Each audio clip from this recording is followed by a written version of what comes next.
Welcome to the Irish NFL show. At time of recording, we're heading towards the Memorial Day weekend in the US, and we thought, what better way to celebrate the official start of the summer stateside ahead of this holiday weekend than by bringing in a special pre-holiday guest, Mike Florio, creator and editor of Pro Football Talk, which lots of you will, of course, have seen here on Sky Sports, if you're not indeed reading, listening to, or watching Mike, and indeed Chris Sims and many others.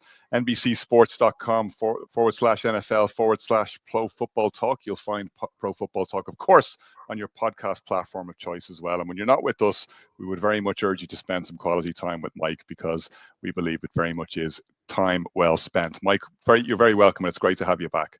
Great to be back. I appreciate your patience. I know we had a false start a few weeks ago. I'm sorry about that, but I'm glad we were able to get it rescheduled and get it done. Mike, even you are allowed a sick day. I don't think we would begrudge you. I'm glad to see you hale and hearty, and it's great to have you back with us. And the good news is we've even more to talk about since the time that we had originally scheduled to talk. So we're happy about that, and I hope you are too. You know, it's amazing. There's always something to talk about in the NFL, and every time you think that it's starting to dip a little bit, it comes back with a vengeance. Now, I think once we get through this weekend, it will indeed slow down, and we have a hiatus for PFT Live that comes up on the 13th of June, and we're shut down for 4 or 5 weeks. But even in the interim, we'll be doing regular video content and daily posts. There's always something happening. There's always something to talk about and dissect in the NFL.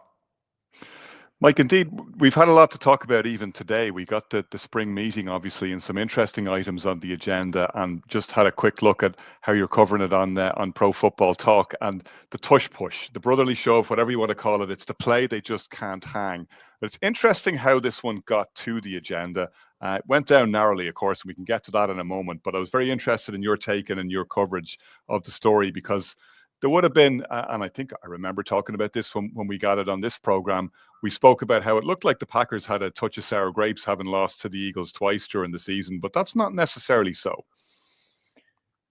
After the annual meetings in late March, early April, Lions president Rod Wood admitted that Detroit had proposed a new way of seeding teams for the playoffs after the NFL reached out to them and suggested that they do it and offered to partner with the Lions. And I found that surprising, because the NFL has its own in-house system for initiating and developing, promulgating, and bringing to a vote possible rule changes. It's the competition committee. We hear about the competition committee all the time, the 8-member body that is supposedly very influential and is the initial resource for considering potential changes to the rules. Why would you go directly to a team? And in doing so, why would you not come out and say, we went directly to a team? And my first thought was, I wonder if they're doing that with this proposed ban on the Tush Push. I wonder if they instigated the Packers to do the same thing. And after the vote was taken earlier today and it lost, and the Packers look bad because the proposal they submitted failed. I don't know how bad they look. It failed narrowly. But that's when I was able to finally confirm that, yes, the league did essentially use the Packers instead of doing this directly. And I still don't understand the logic.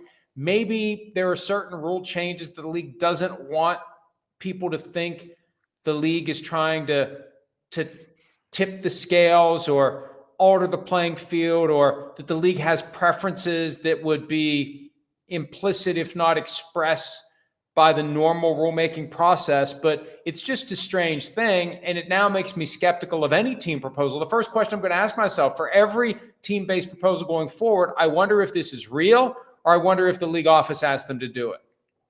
And we saw that playoff seeding motion quietly shelved, so obviously they had nowhere near the votes. As you said, the Tush Push only went down very narrowly, or that motion only went down very narrowly. It went down 22-10, so the battle lines are drawn very clearly in the league over which teams favor it and which teams don't. And it seems it's very much the minority, including, of course, the Eagles themselves, and why wouldn't they, who favor keeping the play. What's your own view? Well, look, if you're not an Eagles fan, it's easy to hate the play. If you're an Eagles fan, it's easy to love the play. I look at it this way. We've seen developments over the years where a team comes up with something that is very effective. And the amazing thing about this play, it took 16 years of the ability to run this play, hiding in plain sight before anyone decided we're going to augment our normal quarterback sneak with a push of the person with the ball from behind, because the NFL removed the rule in 2006 against pushing the runner. So the Eagles come up with it. They start doing it. They start doing it very well. And when we've seen advancements in the past, all other teams have two challenges. One, come up with a way to stop it. Two, come up with a way to do it. And no one has been able to come up with a way to stop it. And the Bills kind of do it, but they do it differently than the Eagles. So I'm a proponent of, hey, prioritize your interior offensive line, scouting and drafting, free agents, whatever. If you want to have this play, you break down the film of what the Eagles are doing. It's no secret. They aren't manufacturing plutonium. It's all for anyone to see. You break it down and you do the same thing. Or, hey, try to hire away their offensive line coach, Jeff Stoutland. Pay him more money. Do whatever it takes. It's a competitive game.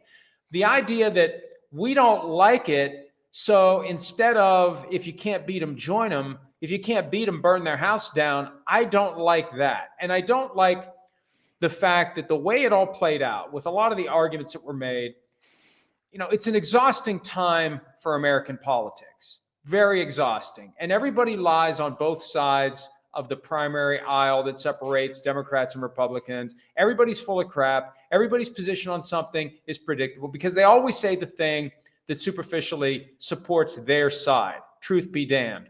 And I felt like with this, that's what the NFL was doing. It wasn't about what's right. It wasn't about the truth. It was about coming up with cockamamie reasons to justify this and paint it as something other than it was, which was, we don't like this and we want it to be gone. Well, it's a safety issue. Okay, where's your data? Well, we don't have any. It could be a safety issue. How about that? Oh, and it doesn't look like football, whatever that means. And it was always moving goalposts, and it just felt at its core a dishonest attack. And I would have had more respect for everyone involved if they just would have said, we don't like it, and we don't want it, and we don't think it's good for the sport to have this moment where the sticks that are ordinarily 10 yards from side to side are 9 yards or 8 yards for one team, because anytime they get within 1 or 2 yards of it, they bring this play out. There's nothing exciting about it. It's very perfunctory. It's very automatic, and we don't like it. I wish they just would have said that, because that's what it was. And the problem is, if you're honest about it, the reaction is going to be, we'll figure out a way to stop it. Mike, looking at the Eagles themselves, the team that's perfected this play and where they are, do you still see them as the team to beat starting next season, or has anyone caught them based on what they've done in the offseason in your view? Yeah, the offseason is so much about narrowing gaps, and it's relative. I'm trying to narrow the gap between my 4th place finish in the division and the 3rd place team. I'm trying to narrow the gap between not making the playoffs and making the playoffs. Have the Commanders sufficiently narrowed the gap to erase the massive deficit that we saw between those two teams in the playoffs? Have the Rams narrowed the gap? I think the Rams have done more to narrow the gap, and the Rams gave the Eagles everything they could handle in the playoffs last year. And the way the scheduling formula works, the way the rotations work, I think the Rams have the potential to be the number 1 seed this year, because 8 of their games are against teams from 2 of the worst divisions, thanks to the schedule rotation.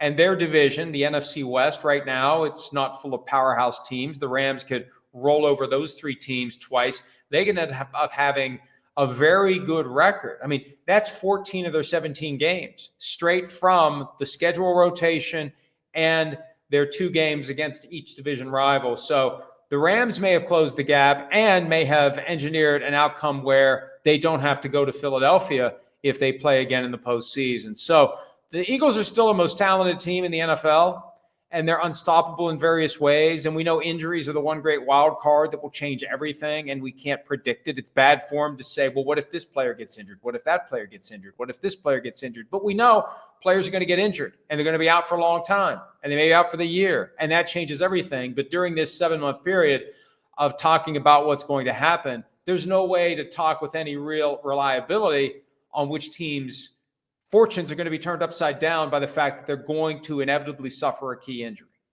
And when you say that, the first team that comes to mind for me is the Lions, who might have been thought of as being the team most likely last season. Didn't happen for them, and the Commanders took their chances. Fortune favors the brave, and the Commanders were brave, and they triumphed there and denied what we thought was going to be the NFC nailed-on matchup between the Lions and the Eagles. You think they'll be back? Well, they have some challenges this year, beyond the fact that the schedule rotation gives the NFC North teams a tougher 8 games than they had last year. Last year, they played the NFC West teams and the AFC South teams. This year, it's the AFC North and the NFC East. That's 8 of their games. It's going to be harder. The Lions' schedule is very difficult. Now, they're fortunate. They play 7 games outdoors, but they didn't get a cluster of them when the weather is otherwise potentially going to be bad. A lot of them are early. But it's going to take some effort because both coordinators are gone and other coaches are gone. And it's going to take an on-the-fly effort to get to where you've been and to find a way to get better with all the changes that will be happening. And can we avoid another rash of injuries? And can we get more out of our quarterback or as much out of our quarterback? Is that chariot about to turn into a pumpkin? There's just a lot of questions with the Lions. And I keep thinking of what their head coach, Dan Campbell, said after they blew a 17-point second-half lead in the NFC Championship to cap the 2023 season. He said, I just told the guys this may have been our only shot. And you know what? It may have been their only shot. It takes a lot of work to open a window, but a window can close quickly. And they finished worse last year than they did the year before. And who knows what's going to happen this year? Maybe they don't get the bye. Maybe they lose in the wild card round. Maybe they struggle to make the playoffs. It has been very easy for them the past couple of years. And I think there's a physical and a mental fatigue that flows from having a truly special season that goes up in flames on a 3-hour window on a Saturday night in January to go back to, and Dennis Green, who was the coach of the Vikings and then the Cardinals, used to call it the Valley of 0-0. When you go back to 0-0 and you're starting from scratch and you're trying to climb out one game at a time, and you know that last year it was a lot easier than it was and is this year, that can have a toll on a team. And I think they may be starting to wonder, has that window closed and what do we need to open it up? But they still have a very good team. They still have a very good team. It's just going to be a challenge for Dan Campbell to get them to forget about last year and focus on this year. When you look at the AFC side of the ledger, and we spoke about this on our show just a couple of days ago when we were looking at the schedule and going through the week 1 games in particular, and we've got Bills Ravens in week 1. The schedulers love a nice couple of storylines for the opening week. That's a redemption arc of sorts. I'm sure Lamar Jackson and Mark Andrews would certainly hope to see it that way. But for both teams, I guess the spotlight turns to them because of what happened to the Chiefs in the Super Bowl, who got dismantled by the Eagles. None of these 2 teams have been able to get over that obstacle despite being there or thereabouts and knocking on the door. They've got to be looking to kick that door down this year, and a lot of people are looking at them saying, why can't you? Well, and to see the Chiefs get blown out the way they did, you wonder how demoralized they will be. You wonder what the cumulative toll of 3 seasons that played as deep into the calendar as possible, the shortest possible offseason. How do you recover from being embarrassed like that? Now, we know the last time the Chiefs were embarrassed in the Super Bowl, they regrouped, almost got back to the Super Bowl, got back and won it the next year. But Patrick Mahomes has been the starter since 2018. The worst case scenario for the Chiefs since 2018 has been to lose in overtime of the AFC Championship twice. Every other year, they made it to the Super Bowl. And if I'm the Bills, the Ravens, any of these other teams that is hoping to disrupt the fact that the Chiefs own the conference, you just hope that what happened to them against the Eagles is an impediment, especially if the Eagles end up having a very strong season again. At some level, you're thinking, do we really want to go have that happen again? Do we really want to get dismantled by the Eagles in the Super Bowl for the 2nd straight year? Or is it, we can't wait to have our opportunity? We'll get them this time. We're better than them. It was a fluke last time. But each individual player has a mindset that he brings into that locker room every day. And I think a lot of times that gets overlooked, but I think it's very real. And the other teams in the AFC could benefit from an individual, but also collective sense of futility as long as the Eagles are as good as they are. That could give the Bills, the Ravens, the Texans, the Broncos, who knows? That could give a team an opportunity to take it from the Chiefs, and then that team goes and gets blown out by the Eagles in the Super Bowl. You won't be surprised for me to say, Mike, that one of the things we spent the most time discussing when we talked about the schedule announcement was the international games, because we have, of course, a game in Dublin this September on the 28th of that month where the Steelers host, and they're the nominative home team. They host the Vikings, of course. Will you be hopping a flight to come and see that game live? Well, I've been talking about getting a passport for a while, or more accurately, my wife's been talking about finishing the paperwork that would get the whole family passports for a while. And I mentioned to her after the schedule came out that one of the bosses at NBC said, hey, maybe you could go to Ireland for the Vikings-Steelers game and then go to London for the Vikings-Browns game. So I'm game if I can, number one, get the passport, and number two, get NBC to be on board with it and work everything out logistically, because the reality is, my Sunday job, that would put me on the air somewhere in Ireland or London at between midnight and 1:20 a.m. local time. But I like the fact that PFT Live would be starting at noon instead of 7 a.m. So it's a possibility. I'd love to do it. We've been talking about coming over there for a long time. I have a lot of affection for our fans in the UK and in Ireland, simply because I think the folks there are very hungry for serious but fun football talk, hungry for analysis of the game that doesn't kiss the ring, that doesn't promulgate the BS, and that just focuses on what's really happening and peels back the curtain and lets everyone know what is really going on. So I want to get there. I'd love to be able to pull it off. I just need to see where the passport application process stands. And I need to hope that they'll give me a passport. Number one, I need to hope they'll let me out of the country. And then number two, I need to hope they'll let me back in. I'm sure it'll be tick on all of those counts, and I'm just waiting to see the bureaucracy being rolled back. I know Elon Musk is looking to take care of that for you, so I'm sure it'll be a straightforward process. Should you be able to proceed with it, Mike, and we earnestly hope that you will. I mean, I'm thinking as you talk about football fans over here, we were lucky enough to host Peter King for a live show, and he was very kind to grace us with his presence when he came over with his wife last year. And we were sitting in a pub in Dublin called Doyle's, and three people came up to him and were like, "Oh my God, Peter King!" Peter couldn't believe it that he'd bump into fans in Dublin who knew the game, who knew him, and were only too happy to talk. So I wish upon you that you may have an experience similar to that, and we cross our fingers that we may be able to host you, and who knows, we may even get to raise a glass of Guinness while you're here. I think it'll be awesome, and I can't wait to do it. The NFL fans that I have interacted with in the UK and Ireland are person to person more passionate than the American fans, because I think there's an intense thirst for more, because you don't have the same level of access and saturation that we have, where there's constantly NFL coverage, there's constantly NFL discussion, radio stations, TV stations, newspapers, to the extent that there are newspapers anymore. But so much of the American media is focused on the NFL, and I feel like it's a small percentage in the UK and Ireland, and it results in, I think, a greater thirst for whatever folks can get. So I can't wait. I think we'll have a great time if and when we ever manage to pull it off.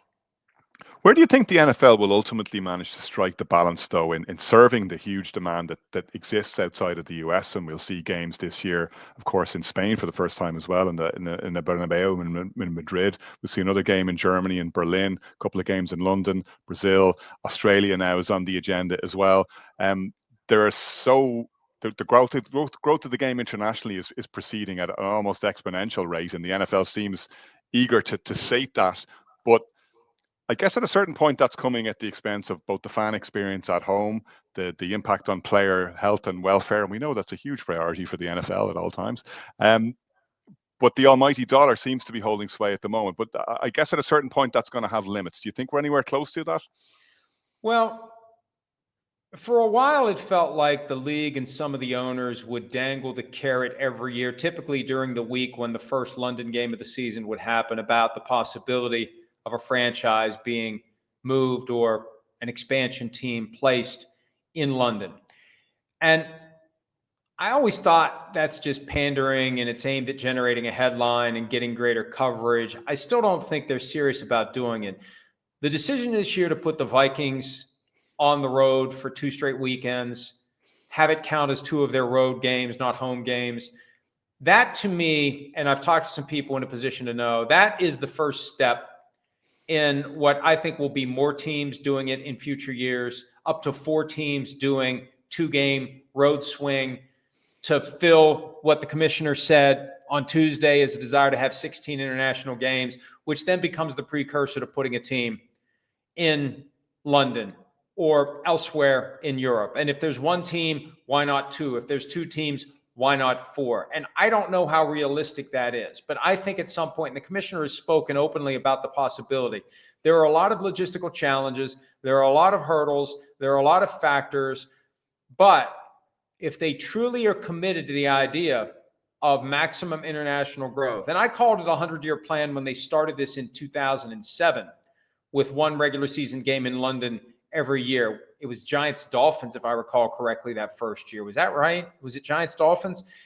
I feel like what the league would like to do, and they'll never say this out loud, and I don't know how close they'll ever come to matching the incredible global intensity that is focused on soccer. But back in the 70s when I discovered football was a distant number 2 to baseball in the United States. And if you would have told me then that football was going to catch baseball as the true American pastime, I would have said you are crazy. That's never going to happen. And here we are, where football is now number 1, basketball maybe is number 2, baseball is number 3. I don't know how it shakes out after that, but football is the dominant sport, and it's not even close in the United States. And I think the NFL is committed to the idea of playing this out as long as possible and just gradually getting bigger and bigger. And the key will be putting 1 or 2 or 4 teams in Europe and continuing to expand the presence of the sport and increase the inventory. I think that's one of the reasons why they're pushing for 18 games. I think eventually there's going to be 20 games. I may not live to see it, but I think eventually there will be 20 regular season games, and then you add more teams and the inventory goes higher and higher, and it's more games that can be played elsewhere. I think the NFL realizes if it can ever have the kind of success in other countries that it has here, billion-dollar business becomes trillion-dollar business. It's also interesting, Mike, watching it from the outside, the extent to which the league is relying on the streaming platforms and really flexing its muscles and trying, it seems, everything it can to block out the sunlight for pretty much every other sport. Like wherever the NFL can get a game in a window and take eyeballs away from the NBA or MLB or even the NCAA, it seems to be happy to do so. Oh, it's ruthless. It's funny because going into last year, early in the season, and we're looking at the calendar, Christmas lands on a Wednesday, and one of the executives fairly high up in the league said, we're not going to play Christmas games when December 25 lands on Tuesday or Wednesday. And I immediately said, that's baloney. The moment one of the owners looks at the numbers, looks at how much money they've made off of those games, looks at the gains they've made in taking audience away from the NBA, which has owned that day, they're going to say, find a way to do it, figure it out. And lo and behold, boom, 2 games when it landed on Wednesday. And now since then, somebody at the league was contradicted again because somebody said, well, okay, it'll be 3 games when it's on Thursday, Friday, Saturday, Sunday, Monday. It'll be 2 games on Christmas when it's Tuesday, Wednesday. At some point in the not too distant past, the commissioner said, no, every time that Christmas comes, there will be 3 games.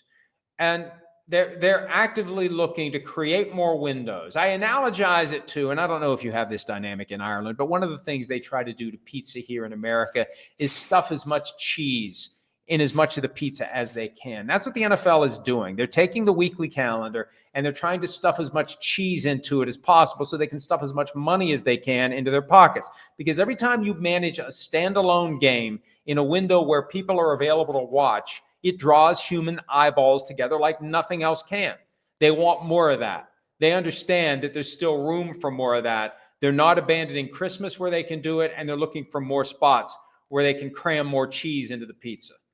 Yeah, it reminds me as you're talking of one of my favorite Onion headlines from back in the day about Starbucks. Starbucks opens Starbucks in Starbucks toilet. It seems like that's good. The NFL's not too far away from that. Yeah. One thing I wanted to talk to you about before we let you go, Mike, you guys had an interesting conversation recently about the revelations in Seth Wickersham's book, the new book about quarterbacks. Caleb Williams was the storyline that ESPN and a lot of other outlets ran with, and he took some flack over that and over his maneuvering and his father's maneuvering or apparent maneuvering prior to the draft to go anywhere but Chicago. And I say this as a Bears fan. The first thing I thought was, well, I would have done exactly the same if I thought I had the opportunity to do it. It's incredible the extent to which the draft, which if you look at it from a European perspective, I mean, it wouldn't be legal here. You wouldn't be able to do it because it would be considered a restriction of free movement of labor. But good. It's amazing. It's a reason for me to move there someday. You guys think the way I do about it. I hate it. I'm sorry to interrupt you. I hate the idea that you tell someone, sorry, you can't go work for that team that just happens to be down the street from your parents' house. You're going on the other side of the country for a team you don't want to play for in a city where you don't want to live. Sorry, you have no say in it. I'm sorry to interrupt you. I'll let you finish your question, but I don't like that. And the problem is people who are brainwashed into thinking it's some sort of an honor to be uprooted from your family and pulled 3,000 miles away to a place you never wanted to even visit. No, and I absolutely hear you, right? I think we're on the same side of this one, because I was just imagining if you graduated top of your class from Harvard Law, if you edited the Crimson, and you were told, right, we're going to send you to the boonies and you can work for the worst law firm in America because they have the right to employ you, that no one would ever stand for that, right? And yet we expect football players to do it, and we bridle at those that push back or try to push back against it. I mean, it seemed to me an eminently sensible thing for him to do. Ultimately, of course, it wasn't going to hold any water because the system is the way the system is until it isn't. And he's in Chicago. But I thought it was interesting the way that story was received. And again, the system protects its own. And I have no problem with a player and his father examining the available levers that they might have to avoid going to a team that is perceived to be or is dysfunctional. I have no problem with the notion that Carl Williams, Caleb's dad, met with agents and lawyers to ask questions about whether or not there's a way to make an end run around the entire draft process, to understand what your alternatives are before you make a final decision. And at the end of the day, Caleb and Carl Williams realized, number one, there's no way out. Well, there is a way out, but you have to sit out for 2 years, and then you enter the NFL as an undrafted free agent, and you're very limited in what you can make for the first 3 years of your career. So it's just not practical, but there is a way out. It's not practical. So are we willing to go scorched earth to try to get the Bears to trade me or to draft and trade me like the Chargers did in 2004 when Eli Manning's dad, Archie, was the public face of Eli's desire not to go to the Chargers, because when he visited the Chargers, he got the sense that it was dysfunctional and some wanted him and some didn't. Why do I want to be here if I feel like there's this mess over whether or not they even want me? Nowadays, and I think Chicago is the key, because the moment the draft went from New York City's Radio City Music Hall to Chicago and started this climb into being bigger and bigger and bigger, I think that in lieu of taking on the Bears publicly and being vilified by millions who are brainwashed by what they regard as a Harry Potter sorting hat exercise that is the draft, that you must submit to the draft, and it's stronger than ever before, this idea you must submit to the draft, they decided not to do it. It makes me wonder whether anyone moving forward is going to be able to pull it off. And the next test case, if there is one, would be Arch Manning, Eli's nephew, Archie's grandson. Between Eli and Peyton and Archie, is that enough to muster what would be an effort to shame the team with the top overall pick into not taking Arch or trading him? It presumes a lot, but if the Manning family submits to the honor and privilege of being told by the sorting hat which house he will enter, it's never going to happen again that somebody pushes back. And it's unfortunate, because I think these players should be encouraged. Instead, we treat their careers like this random name generator, and you just have to go wherever you're told, even if you're going to go to a team as a quarterback that has a history of ruining young quarterbacks. And to your point, Mike, if you look at the sample size, and it's bigger by one every single year, the number one overall picks who end up thriving, at least in their first destination and in their first year, is a very small percentage of the number of players who go number one overall, because they're going to literally the worst team in the league, often a team that's dysfunctional and a team that's set up in no way to help them flourish. Bad teams stay bad. and the dysfunction flows from the top. And for a quarterback, it doesn't matter how fast you can throw, how far you can throw, how fast you can run, all the things you can do, you have all the skills in the world, and you can end up being Archie Manning, who was a one-man band with a horrible team, and he saw what that did to his career, and he was at least able to keep playing. He was good enough to overcome the dysfunction around him to still stay on the field. Look at what the Jets have done. How many more quarterbacks are they going to ruin, and then they go elsewhere and they play well before we realize, gee, maybe it's the Jets, and maybe the next time the Jets have a top pick and they're due to draft a quarterback, maybe we should understand why that quarterback has reservations. So I understand why Caleb Williams didn't want to play for the Bears. I understand why he would have preferred going to the Vikings, but that's how it played out. And he's fine with it now because they have Ben Johnson, who should be able to get the most out of him. But I wish there was a system that allowed players to go where they want. And of course, nobody wants that because the draft has become this massive offseason tent pole. And anybody who says anything against the draft is anti-American, when in reality, if we consider what the true founding principles of the country are, the draft is anti-American. The draft infringes on the ability of the American citizen to pursue happiness. Mike, on that high note, and we wish you well heading into your Memorial Day weekend, that most American of holidays. I hope you have a lovely summer and a good break. And fingers crossed we do get to see you in Dublin for that game in September 28th. I am going to check and see what the status of the passport application process is as soon as we hang up. So thank you so much. Great to talk to you again. Great to visit with your audience, and hope to do it again.